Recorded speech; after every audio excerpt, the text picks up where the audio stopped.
शुक्रिया शुक्रिया। बिस्मिल्लाहिर्रहमानिर्रहीम। इय्याका नअबुदु व इय्याका नस्तईन। मेरे तहरीक इंसाफ के बाशऊर कारकुनों,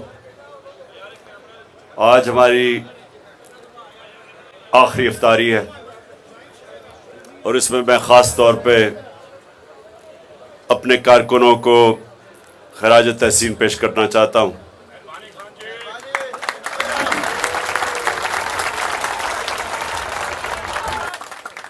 मेरी 27 साल की सियासी जद्दोजहद में मैंने किसी जमात में इस तरह के कारकुन नहीं देखे जो मैं अल्लाह का लाख शुक्र अदा करता हूं जो उसने मेरी जमात में जिस तरह के कारकुनों को दा।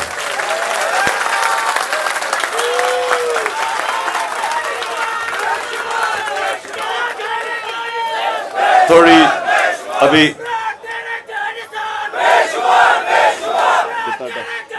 टाइम कितना 20 मिनट है।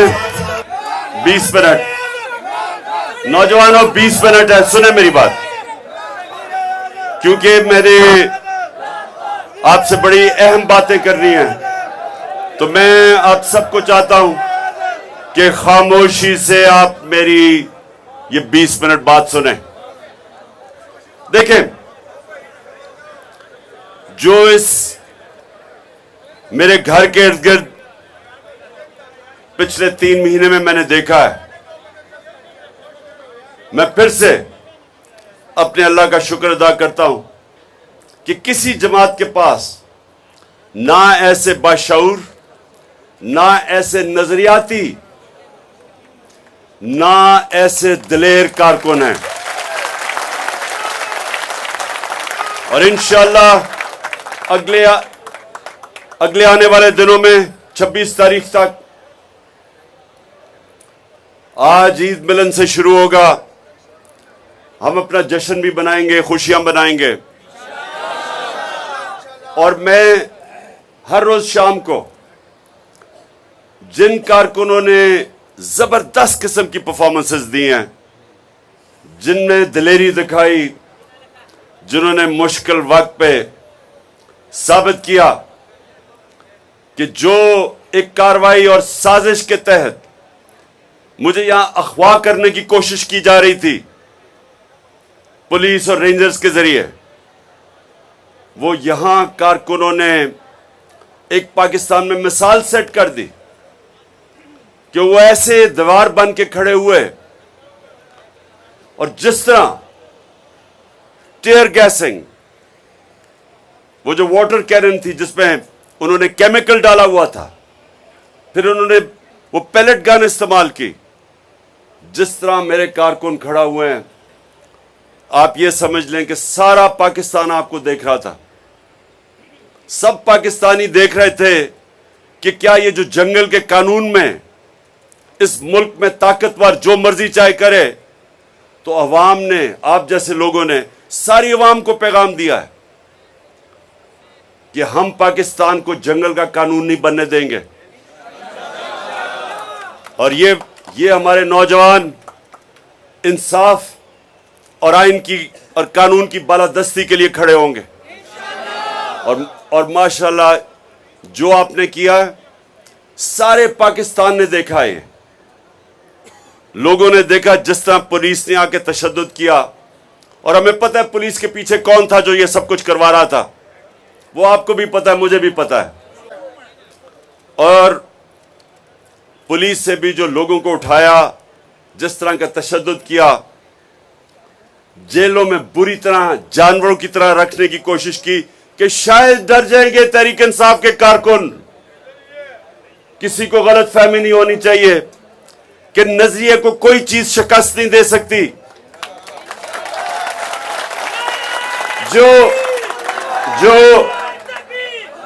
जो मीनारे पाकिस्तान का जो जलसा था, कभी मीनारे पाकिस्तान के जलसे में ऐसी रुकावटें नहीं डाली गई। लाहौर को बंद कर दिया, कि बाहर से लोग ना आए, लाहौर के अंदर रुकावटें डाल दी, मीनार पाकिस्तान को सील कर दिया, और उसके बावजूद जो अवाम का समुंदर था, एक नजरियाती समुंदर, वो सब कुछ पार करके मीनार पाकिस्तान पहुंच गया। पानी खड़ा हुआ था ग्राउंड में, उसके बावजूद ये जो पाकिस्तान बदला हुआ पाकिस्तान है, हम एक कौम बन रहे हैं, हजूम से एक पाकिस्तानी कौम बन रही है। माशाअल्लाह जिस तरह वहां लोग निकले हैं, वो भी सारी कौम ने देखा आपको। तो मैं अपने कारकुनों को भी मिलूंगा, जो उन्होंने खास तौर पे, जिन्होंने मुश्किल जो खड़े रहे मेरे साथ, उनको मिलूंगा, और साथ साथ जो बस साथ साथ जिन लोगों को खदशा है कि उनको सही माने में उनको टिकट मिलना चाहिए थे और नहीं मिला, क्योंकि मैंने टिकट्स कल दिए हैं, तो उनका सबका मैं रिव्यू भी कर रहा हूंगा 26 तारीख तक। मैंने यहां सुने, मैं टाइम जा रहा है, टाइम जा रहा है, सुने सुने सुने, अभी मैंने आपसे बात करनी है, टाइम आपके पास कम है, रोजा खुलने वाला है। तो पहले तो ये मैं आपको बताना था कि मैंने उन लोगों जिनको ये खदशा है कि उनसे टिकट नहीं मिला, सबको तो टिकट नहीं मिल सकता, लेकिन मैं उन सबको सुनूंगा जो समझते हैं कि उनको मिलना चाहिए था और वो दलील दे सकते हैं कि उनको टिकट मिलना चाहिए। मैं खुद सुनूंगा उनकी। और ये हर इंसान, हम आखिर में इंसान है और इंसान से गलतियां होती हैं, लेकिन इंशाअल्लाह मेरिट के ऊपर मैं पूरा चल के कोशिश करूंगा कि सबको हम सेटिस्फाई करें। और कल शाम से शुरू हो रहा है, फिर से आप सबके लिए हर रोज एंटरटेनमेंट होगी, यहां कवालियां होंगी, हम इनवाइट करेंगे और से बाहर लोग जो कि हमारे नजरिए से मिलते हैं, अरफाना कलाम होगा। तो इंशाल्लाह आपका ये अच्छा 26 तक आपका अच्छा टाइम गुजरेगा यहाँ। अच्छा अब बस बस बस बस अच्छा क्या हो गया? अच्छा अच्छा, अब सुने,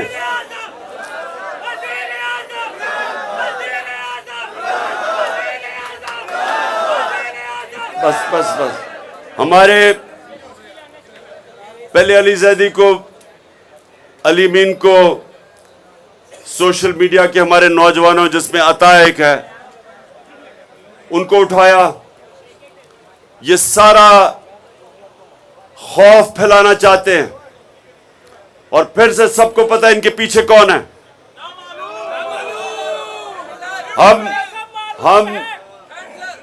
हम पहले तो अली मीन को मैं दाद देता हूं, दिलेर आदमी है, इतने सब्र से और इतनी दिलेरी से उसने जो भी कोशिश की, इन्होंने उसको जलील करने की, एक दिलेर आदमी की तरह वो खड़ा रहा है, चट्टान की तरह। और मैं इंसानों को पैगाम पहुंचाना चाहता हूं जो ये समझ रहे हैं कि ये खौफ फैला के और ये जेलों में लोगों को डाल के, जो ये समझ रहे हैं कि इससे ये जो हकीकी आजादी का जज्बा है ये खत्म हो जाएगा या कम हो जाएगा, मैं उनको पैगाम देना चाहता हूं कि आपसे ज्यादा अहमक और बेवकूफ लोग है ही नहीं। कभी भी नजरिया, जब एक नजरिए का वक्त आ जाए, कभी भी इस तरह की हरकतों से वो नहीं रुकता। ईस्ट पाकिस्तान को हमने गवाया, ईस्ट पाकिस्तान में एक जमात इलेक्शन स्वीप कर गई, पाकिस्तान के सबसे साफ और शफाफ इलेक्शन हुए, वो सारा ईस्ट पाकिस्तान में इलेक्शन जीत गई अवामी लीग। और बजाय अवाम के मैंडेट को मानने के, उसी जमात के ऊपर कार्रवाई शुरू कर दी, मिलिट्री ऑपरेशन शुरू कर दिए। और जो पाकिस्तान को नुकसान उठाना पड़ा, पहले तो आधा मुल्क गया, फिर जो हमें जिल्लत उठानी पड़ी, यह भी तारीख का हिस्सा है। मुझे अभी भी याद है, मैं यूनिवर्सिटी में था जब हमारा मुल्क टूटा है। मुझे अभी भी याद है, मैं उस वक्त बरतानिया में पढ़ रहा था। हमें अभी भी याद है कि हमें किस तरह की जिल्लत उठानी पड़ी थी, सिर्फ इसलिए कि बंद कमरों में किसी अहमक ने गलत फैसला किया कि बजाय अवाम की मैंडेट मानने के एक बेवकूफ आदमी ने, कम अकल आदमी ने उनके ऊपर फौज चढ़ा दी। ना सिर्फ मुल्क टूटा, सारी कौम को, हमारे 90,000 लोग हिंदुस्तान में कैदी बन गए। सारी कौम का सर शर्म से झुक गया। सारी पाकिस्तानी दुनिया में जिधर थे डिप्रेशन में चले गए,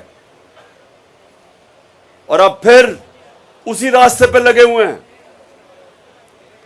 वही कम अकल सोच का रास्ता कि डंडे के जरिए हम लोगों को ठीक कर देंगे, बजाय अवाम की आवाज सुने।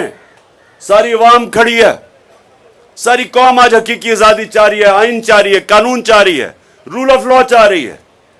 वो तंग आ गए कि ताकतवर जो मर्जी करे कानून के ऊपर, और आम आदमी को इंसाफ ही ना मिल सके।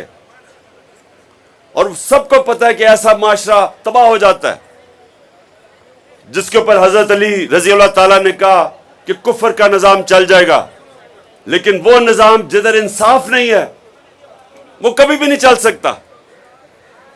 मेरे नबी सल्लल्लाहु अलैहि वसल्लम ने 1500 साल पहले कह दिया था, और आज पाकिस्तान में वो वही हालात हैं जो उन्होंने 1500 साल पहले कहा था कि अगर ताकतवर जुर्म करेगा और वो माशरा उसको नहीं पकड़ेगा, ताकतवर मुजरिम को जो माशरा नहीं पकड़ता, सजा नहीं देता, और सिर्फ छोटे और कमजोर चोरों को जेलों में डालता है, वो माशरा तबाह हो जाता है।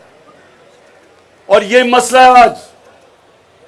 सबसे बड़े बड़े जो मुजरिम हैं वो आज ऊपर बैठे हुए हैं, और उनके साथ खड़ी हो गई हमारे मुल्क की एस्टेब्लिशमेंट, और वो समझते हैं कि हम इनके साथ सर झुका दें और इनको कबूल कर लें।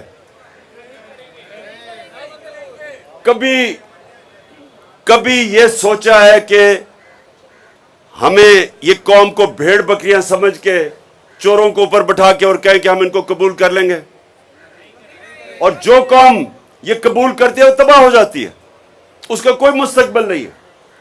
इसलिए ये हमारी जो तहरीक है, हकीकी आज़ादी की तहरीक, इसलिए इसके ऊपर सख्तियां की जा रही हैं, क्योंकि जो ताकतवर ऊपर हैं ये कोशिश कर रहे हैं, ये पावर नहीं छोड़ना चाहते। पावर के अंदर अरबों रुपया है इन सब के लिए, पैसा बना रहे हैं, मुल्क का निजाम तबाह करके खुद सब पैसा बना रहे हैं, अपने जात के लिए मुल्क को तबाही की तरफ धकेल रहे हैं। इलेक्शन क्यों नहीं करवाना चाहते? क्योंकि उनको पता है कि अवाम किधर खड़ी है, इलेक्शन होगा तो इनका सफाया हो जाएगा। तो जो आइन कह रहा है उसके खिलाफ जा रहे हैं, सुप्रीम कोर्ट के फैसले के खिलाफ हर किस्म की धमकियां दी जा रही हैं चीफ जस्टिस को, सुप्रीम कोर्ट को, सिर्फ अपनी जात को बचाने के लिए।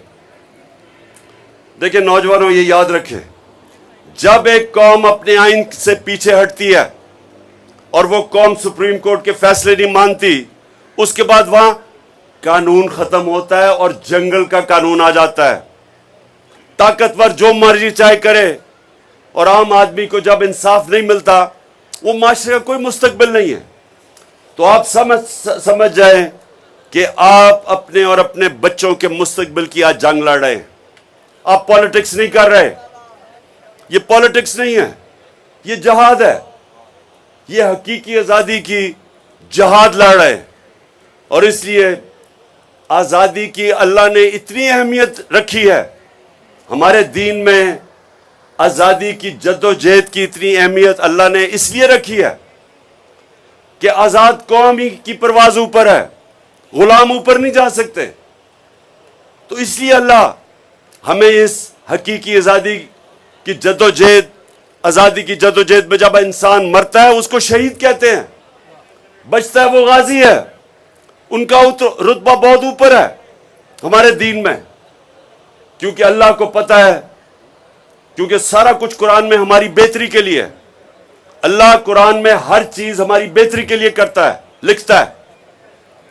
और जब एक इंसान अपनी आजादी के लिए जदोजहद करता है, वो अपनी बेहतरी करता है। जो लोग गुलामी कबूल करते हैं वो असल में ला इलाहा इल्लल्लाह की नफी करते हैं। समझ गए? ला इलाहा इल्लल्लाह कोई नहीं है खुदा सिवाय अल्लाह के। और जब आप गुलामी करते हैं इसका मतलब आप और खुदाओं को कबूल कर लेते हैं। जिस तरह एक शेर है कि एक सजदा जिसको तू गिरां समझता है देता है हजारों सजदों से निजाहत। एक सजदा अल्लाह के सामने करते हैं दिल से, आपको अल्लाह आजाद कर देता है और सजदों से आपको एक गैरतमंद जिंदगी गुजारने का मौका देता है। ला इलाहा इल्लल्लाह। आपको अल्लाह के सामने जब आप दावा करते हैं कि नहीं है कोई खुदा सिवाय तेरे अल्लाह, फिर ये मैं इसको शिर्क समझता हूं कि किसी और के सामने झुके। खौफ के सामने झुकना कि जी मुझे मार देंगे, मुझे जलील कर देंगे, या फिर मेरी नौकरी चली जाएगी। रिस्क अल्लाह के हाथ में है, मेहनत इंसान के हाथ में। हराम से भी कमा सकते हैं, हलाल से भी कमा सकते हैं, लेकिन देनी अल्लाह ने है। एक रिस्क में इज्जत है, एक में जिल्लत है। एक में इज्जत है, कम भी रिस्क हो, और एक में जिल्लत है कि आप सबसे महंगे लंदन के इलाके में रह रहे हो, हर रोज चोर चोर की आवाजें सुन रहे हैं। क्या टाइम है? टाइम कितना? 6 मिनट।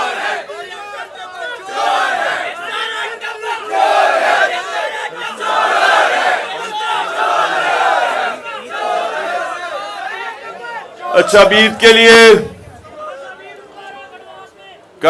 कल हम नमाज पढ़ेंगे ईद की, और उसके बाद कल शाम को, हाँ सुबह 9 बजे नमाज है, और आज रात को 11 बजे चांद रात की हम पूरी सेलिब्रेशन कर रहे हैं साथ वाली जगह पे। हाँ, बैरून मुल्क पाकिस्तानी, उनको हम नहीं, उधर जो मगरब में है उन सबको ईद मुबारक कहते हैं। उनकी ईद हो चुकी है। क्या हमारा चांद नजर आ गया। आपकी ईद इंशाल्लाह कल होगी। अच्छा जी, अच्छा अब आखिर में क्योंकि आप सब ने लीडर बनना है, ये 4 सिफ्तें अब मैंने लीडर की आपसे पूछूंगा। मैं देखता हूं कि कितनों में इतना शौर आ चुका है। सबसे पहली सिफ्त,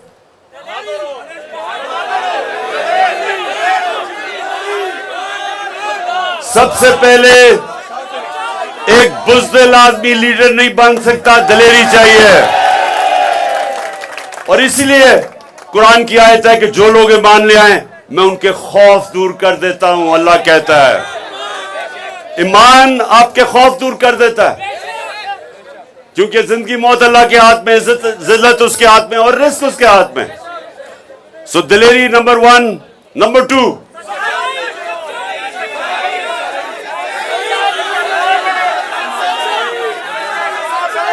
क्या? सदाकत, सच्चाई। एक झूठा आदमी लीडर नहीं बन सकता। लोग उसकी इज्जत नहीं करते। लीडर तो तब होता है जब उसके पीछे लोग उसकी इज्जत करें। तो एक अगर झूठ बोलने वाला या बुज़दिल आदमी उसकी इज्जत नहीं करते। और नबी सल्लल्लाहु अलैहि वसल्लम ने एक दफा एक बूढ़े कुरैश ने पूछा कि नबी मुझे एक बात बता दें कि मैं अपनी आदतें भी ना छोड़ूं, और अगर एक बात बता दें मुसलमान होने के लिए तो वो क्या होगी? नबी ने कहा सच बोला करो। सो सच्चाई और दलेरी। तीसरी,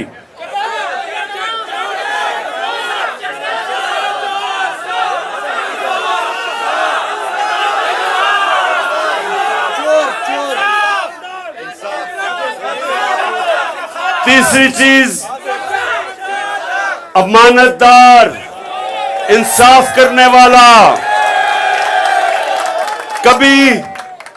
कभी जो आदमी इंसाफ नहीं करता लीडर नहीं बन सकता, वो सिफारिशी ले आता है। जो शरीफ होते हैं वो सिर्फ शरीफों को ऊपर लेके आते हैं, जरदारी भुट्टो को लेके आते हैं। लेकिन लीडर इंसाफ करता है, मेरिट लेके आता है, मेरिट पे लोगों को ऊपर लेके आता है। अच्छा, और चौथा ये, अच्छा अब चौथा किसी को नहीं पता होगा, बताओ चौथी क्वालिटी क्या है?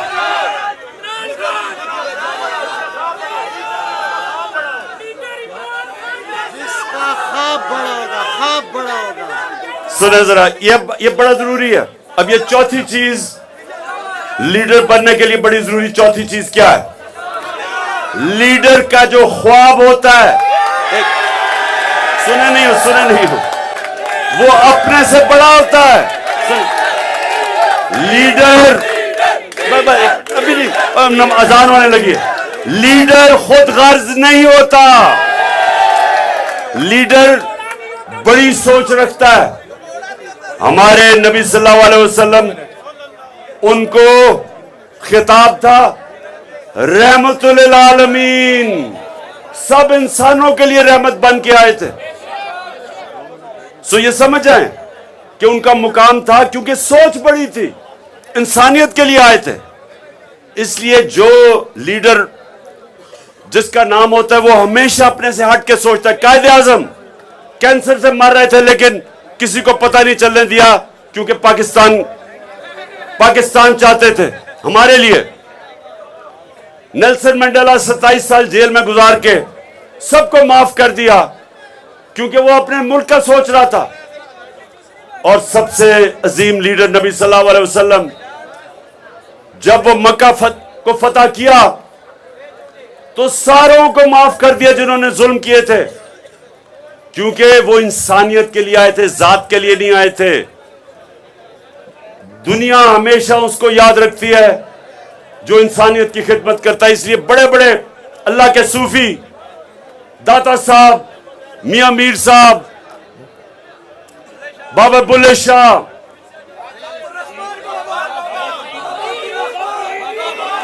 पाकपटन के हमारे बाबा फरीद, निजामुद्दीन औलिया, मोइनुद्दीन चिश्ती, आज भी लाखों लोग उनके मज़ारों पे जाते हैं, क्योंकि वो इंसानियत के लिए आए थे, आशिक रसूल थे सब, नबी सल्लल्लाहु अलैहि वसल्लम की सुन्नत पे चल रहे थे। आज भी और हमेशा लोग उनकी इज्जत करेंगे। इसलिए कभी बादशाहों के मज़ारों पे कोई नहीं आता, पैसे वाले लोगों के मज़ारों पे नहीं आता, उन पे आता है। अच्छा, ये दुआ करें। नंबर 1 सबसे पहली कि अल्लाह पाकिस्तान को मदीना के रियासत के असूलों पे एक अजीम कौम बना दे। अल्लाह पाकिस्तान में अदल और इंसाफ कायम करके हमें हकीकी तौर पे आजाद कर दे। और अल्लाह पाकिस्तान को वो मुल्क बना जिधर कोई इंसान भूखा ना सोए। और चौथी चीज कि अल्लाह पाकिस्तान को इतना खुशहाल कर, हमारी जद्दोजहद से हकीकी आजादी की यहां कायम करके इतना खुशहाल कर पाकिस्तान को कि बाहर से लोग पाकिस्तान में नौकरियां ढूंढने आए। आमीन। और शान मगरिब